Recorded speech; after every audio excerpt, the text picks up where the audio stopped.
Hello Fitter family, this is your coach Shashank Shekhar back with another video, and this is about variety. So from personal experience and a lot of mentees, I can say that um, a large percentage of people who train with me, they would ask me for replacements for variety in food in the first week itself. And this is something that I am not a big fan of, because for people who do not understand quantification, who are new to quantification, that it's the first time in their lives that they are measuring food, they are preparing anything fully quantified, they're already doing a lot of things which are new. You are spending 1 hour or even 2 hours looking at your diet plan, and then deciding how you need to cook it instead of the usual half an hour that it would take you to cook. You're spending more time looking at your workout plans because you first have to look at the video, then you have to perform it, then you have to do something else. So it does not happen as fluidly like it should because you're still new to the plan, right? So similarly, if you're new, variety may not be a great idea because it would just confuse you further on how to replace, how to follow, and you might make a lot of mistakes. You might end up ruining a couple of meals by going overboard on the calories, and then be depressed that you were not able to follow the plan to the T, and hence the progress that you deserved might be denied to you.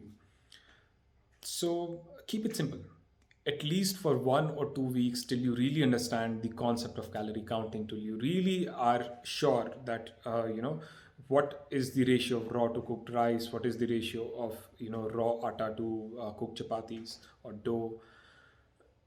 Till the time you can start eyeballing and guessing approximately what calories are there, um, as per your own cooking, you should stick to something that's mundane.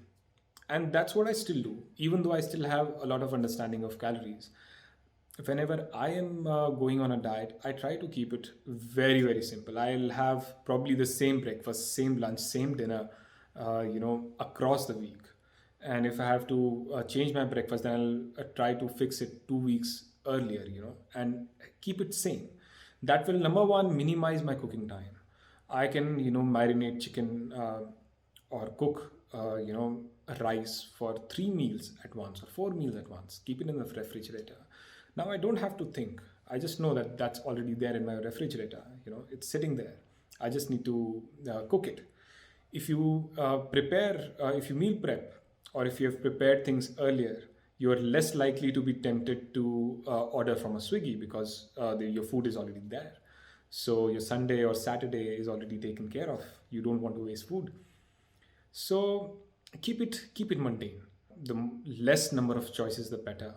Once you are 2, 3, 4 weeks into your plan, then you can start thinking about variety.